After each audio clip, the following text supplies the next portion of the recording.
Simone, tell him.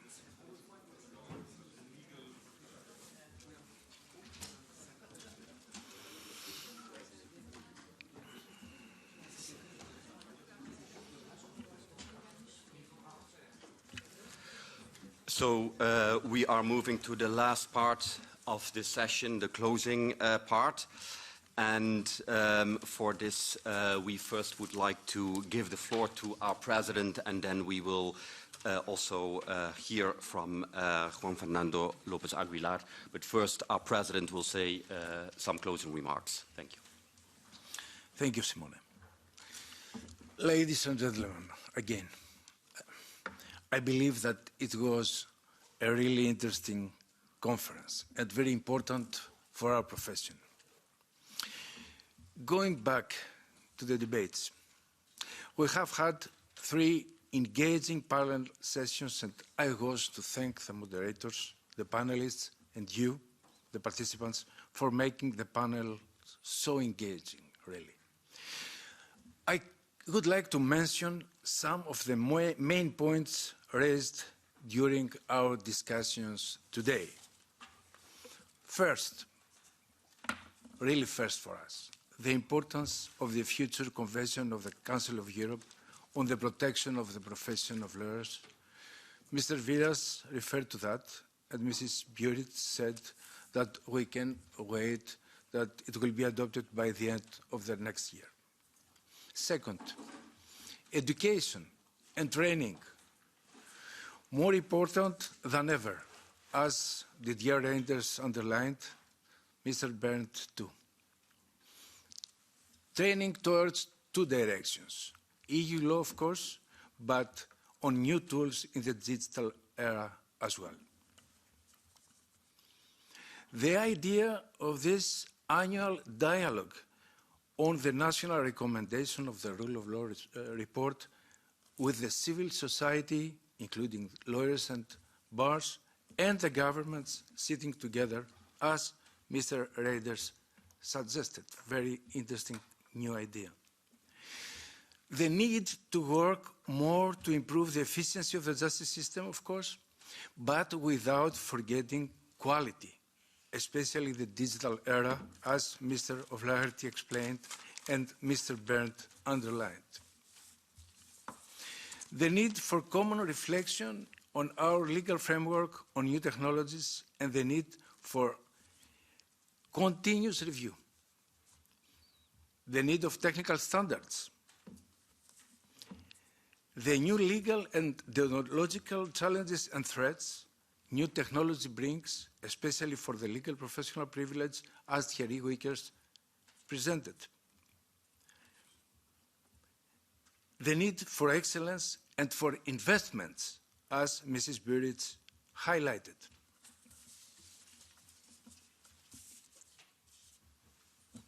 The confidentiality, of course, of lawyer-client communications and its legal basis, very well explained according to jurisprudence, as President van der Goede and Matthias Guillaume explained to us.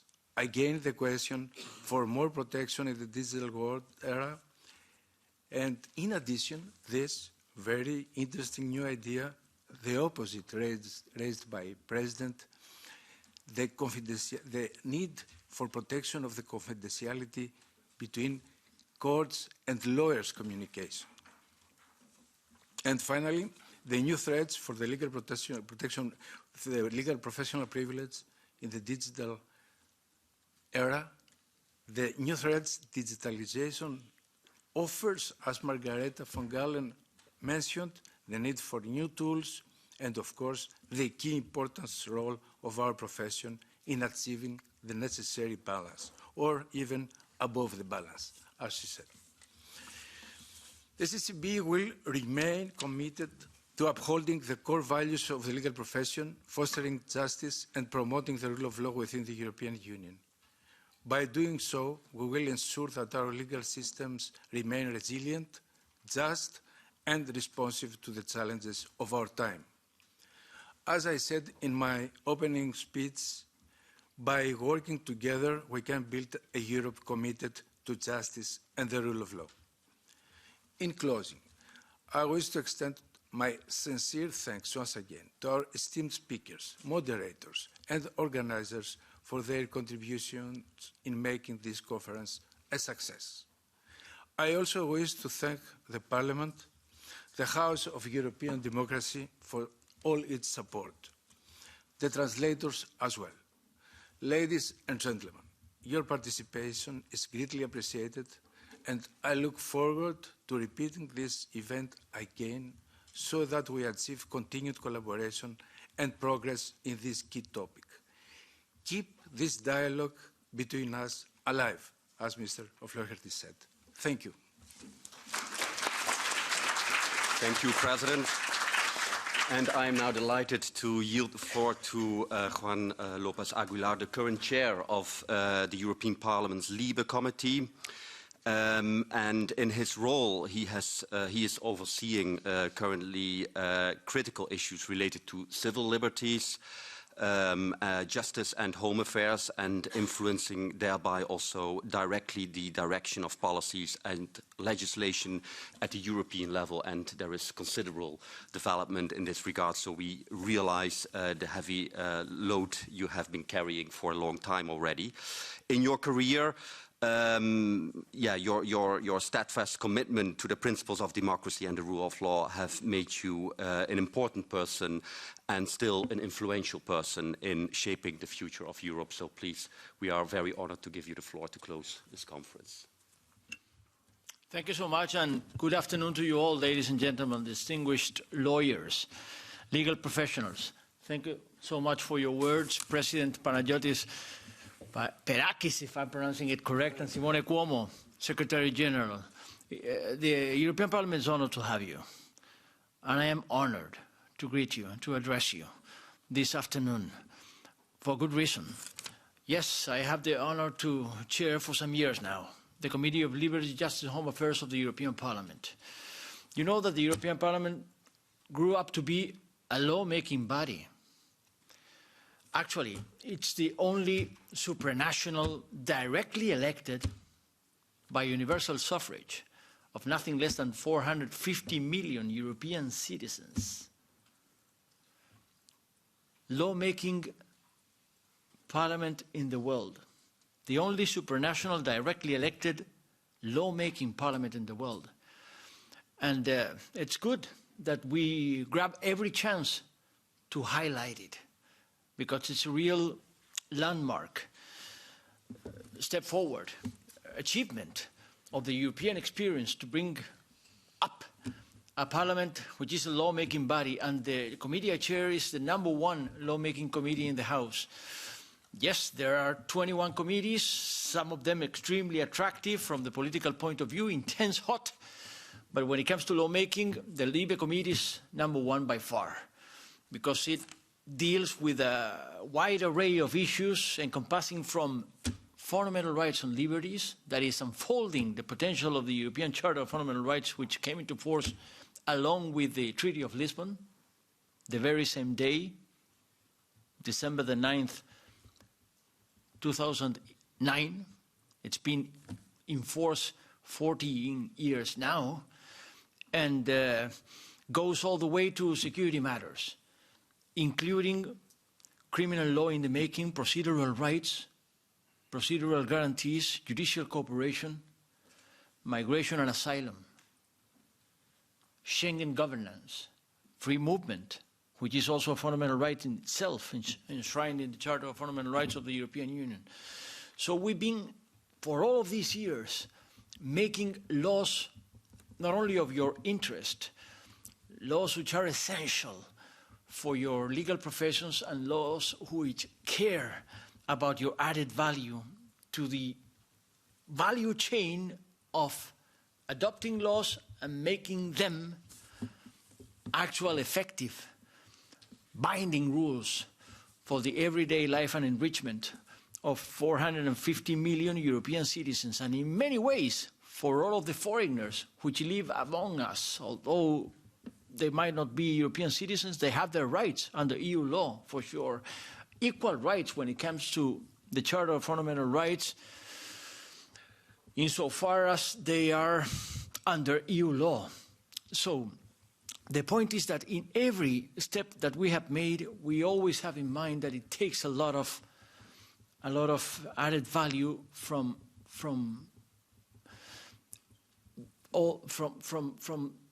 the territory which is to cover, from making laws to implementing laws through institutions, judiciaries, the judicial systems of the member states, and of course legal professions.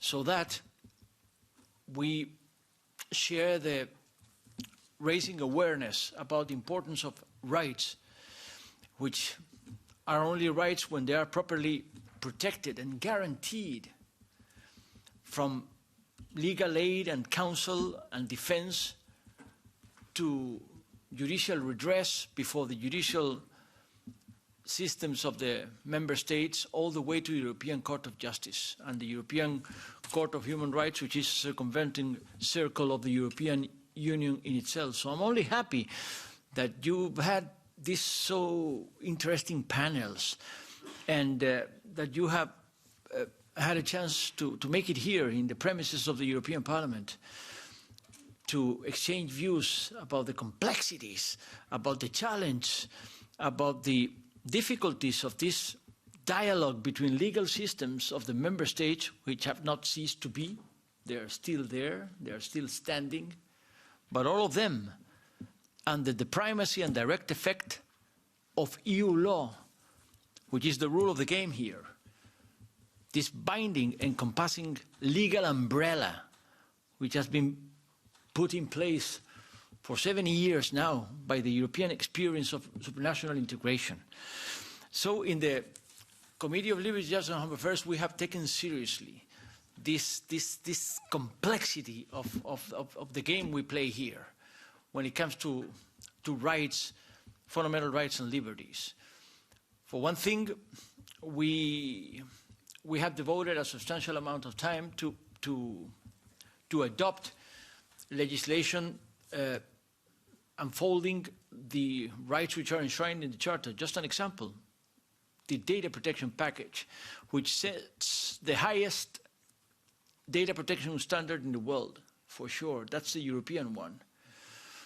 And that data protection standard has made an impact on a number of files which have been coming after, including those which are core to the agenda that we have been carrying out this mandate of the European Parliament 2019-2024 under the von der Leyen Commission, namely the digital agenda, namely the artificial intelligence package, namely the anti-money laundering package, extremely challenging, very complex matters, in which, of course, we are aware that we are trying to somehow stand up as pioneers in making laws in fields of action which are uncharted territory. Wow, artificial intelligence. That is a huge challenge. And certainly when we have completed this mandate of the European Parliament, we are now in trilogues, well advanced in trilogues, which is the final phase of the complex legislative procedure, the European scale legislative procedure, which involves the European Parliament for sure as a lawmaking body, but also coming to terms with the Council in this final phase, final stage of the legislative procedure, which is face-to-face Parliament and Council, trying to refine, trying to fine-tune every wording of every paragraph of every piece of legislation by the agreement between the two co-legislators.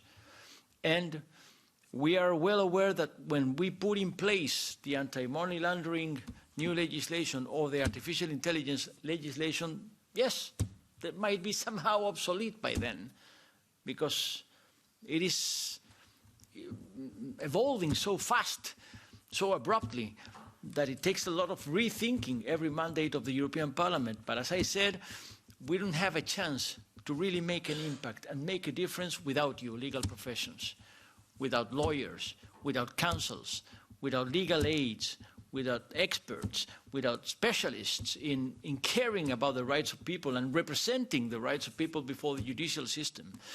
Yes, the European Court of Justice.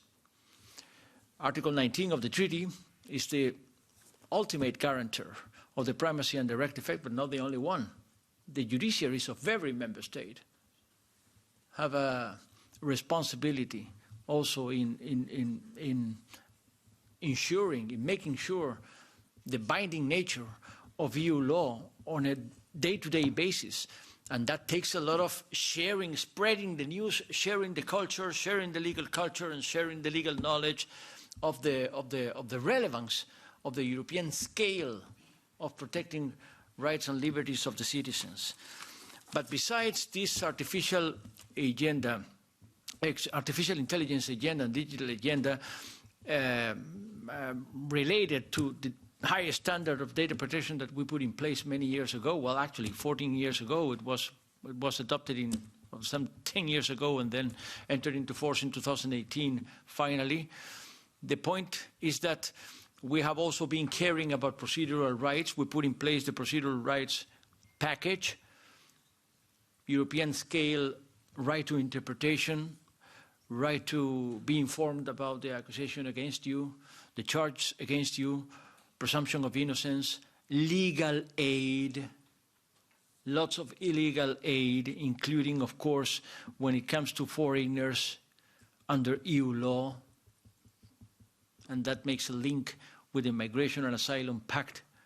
We're working so hard because it'll take a lot of legal aid, making sure the guarantees, the highest standard of guarantees that we're trying to put in place, while reinforcing external borders, while identifying properly who is entering the territory of the European Union. Certainly, we gotta care about protecting properly the rights of every human being under EU law, whether European or foreigner, whether European born or migrant, whether European citizen or irregular migrant, as might be the case. They also have rights which account for counsel and legal aid in every step of the way. And then, besides all these procedural rights package that we put in place, we're also caring about the latest developments of the implementation of intelligence and technologies in the so-called digitalization of justice, which takes a lot of access to justice added value too. Equal rights, equal access to justice. That is a relevant dimension for the committee I chair. I can only reassure you that within the LIBE Committee and among the LIBE Committee members, clearly they're still standing up a majority caring about fundamental rights. In every piece of legislation we happen to be involved, caring about that EU standard of fundamental rights. And again, the point I'm trying to share with you is that we didn't have a chance to actually have an impact on the everyday life of European citizens we represent directly because we are directly legitimized by the universal suffrage of European citizens. We are elected here. We didn't have a chance to actually reach out to them and represent them fully without you, without the legal professions. That is why we have also cared about putting in place some programs, democracy and rights, some programs as to be part of the so-called legal training, legal professions training and knowledge of the European scale of legislation. So I can only thank you for bothering to get together, to come up with your discussions, to try to enrich your view of the complexity of the work in progress, that is the European integration process for sure. It's a work in progress, extremely challenging. In every mandate of the European Parliament, there is something to be updated or reviewed or modified on good reasons for the sake of the contrast of the legislation that we have put in place with experience and you are the experience. You're here to let us know about your experience, your legal experience every day of the work we do here.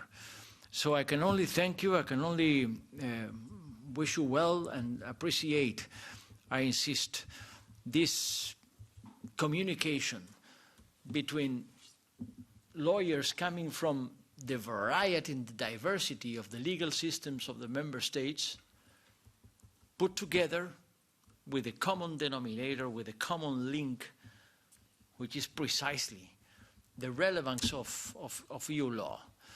And after having heard, that's my final point, after having heard this final part of the panel, I cannot refrain myself from making a comment of a challenge which is still pending, and I'm always insisting it should be accomplished, which is precisely fulfilling the mandate of Article 6 of the Treaty of Union, of the Treaty of the European Union, by the accession of the EU to the European Convention of Human Rights.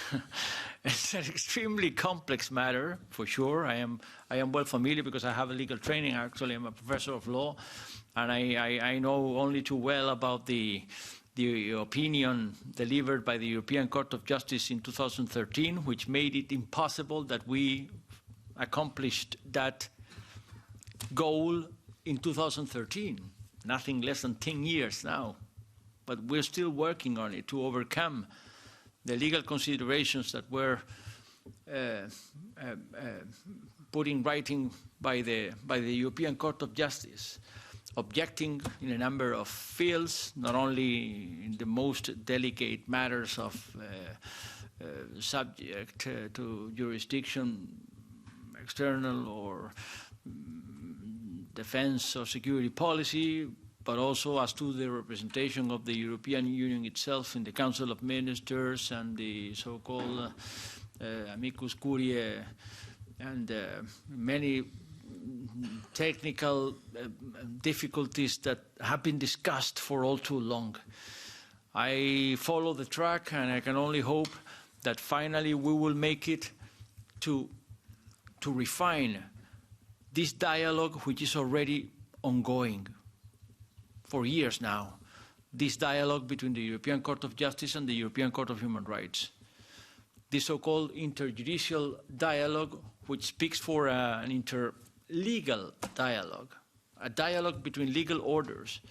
That is why uniting in diversity is all about, after all. But my conclusion is certainly to be shared by you all. Let's be proud, because despite all of these difficulties and technicalities, let's be reassured that we live in the highest standard of protection of rights in the planet. This is us. This is the European Union. I'm sure you have traveled as I have. This is the highest standard in the planet, perfectible, not to be content, not to be entirely happy, sure, but still, let's be proud. It's because of the kind of work we do by exchanging views and concerns as to better protecting rights, with a lot of legal professions ready to do whatever it takes, from the lowest scale, the first instance of judicial decision in every member state, where you might come from, to the highest, all the way to the European Court of Justice, which is actually a right from every individual, for every individual in the European Union, and it's also a unique feature of our legal system. Anyone can make it all the way to the European Court of Justice. I have seen it. I have seen it. There are rulings of the European Court of Justice which bear the name of the individual who made it all the way up to the European Court of Justice to seek for redress. And actually he or she got it. And he or she made a point which enriches us all at the European scale. I have many examples in my mind, surely you do too. So let's be proud. That is my final comment. I thank you for that. Well, thank you very much.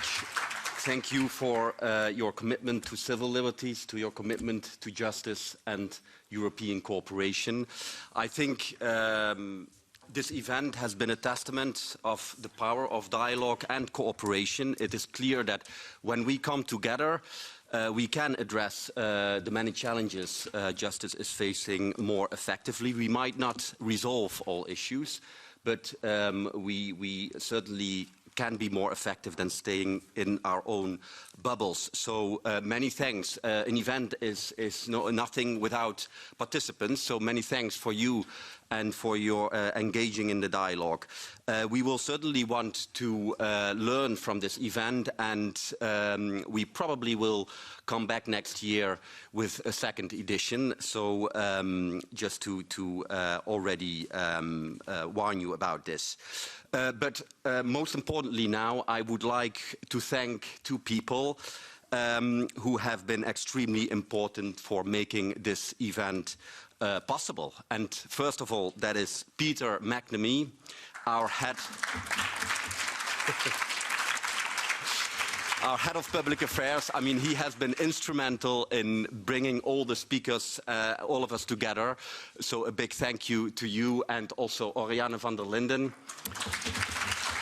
our administrative assistant, making all the practical arrangements, which obviously are also necessary for gathering in a place like this. So with these final words, I say goodbye to you and see you next year.